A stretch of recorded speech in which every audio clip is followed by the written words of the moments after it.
Peshawar high court ने senate election के उम्मीदवार मुराद सईद और आजम सवाती समेत दीगर की कागजात की मंजूरी के खिलाफ अपील ट्रिब्यूनल का फैसला बरकरार रखते हुए दरख्वास्तें खारिज कर दी। तफसीलात के मुताबिक अपडेट करें तो आपको बताएं, पेशावर हाई कोर्ट के जस्टिस अरशद अली और जस्टिस वकार अहमद ने मुराद सईद के सैनेट इंतखाबात के लिए कागजात मंजूरी के खिलाफ दायर दरख्वास्त पर समाअत की।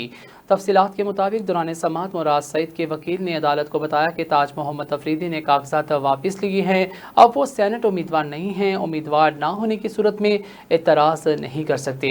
इस दौरान आमिर जावेद एडवोकेट ने अदालत में मौक़िफ़ अपनाया कि ताज मोहम्मद अफरीदी शुरू से एतराज़ कुनिंदा हैं। दरख्वास्त दायर करते वक्त उम्मीदवार भी था।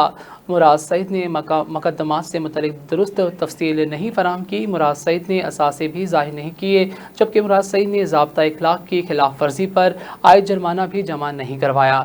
आमिर जावेद एडवोकेट ने अदालत को बताया कि मुराद सईद के कौमी असम्बली के लिए कागजात जुर्माना जमा ना करवाने पर मुस्तरद हुए थे।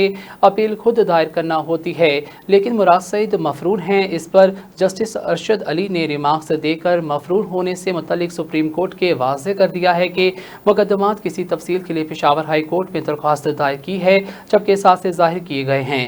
FBR के दस्तावेज़ात के साथ मौजूद हैं। जस्टिस अरशद अली ने रिमार्क्स में मजीद कहा कि मुराद सईद की तस्दीक और तायद कनिंदा खुद RO के सामने पेश हुए हैं, तो दस्तखत कैसे जाली हो सकते हैं। मुराद सईद ने भी दस्तखत किए हैं, वीडियो RO को दिखाई भी है। बाद अज़ां पेशावर हाई कोर्ट ने अपील ट्रिब्यूनल का फैसला बरकरार रखते हुए मुराद सईद, आजम सवाती, फैसल जावेद, खुर्रम ज़ीशान और अजहर के कागजात मंजूरी के खिलाफ दरख्वास्तें खारिज कर दी।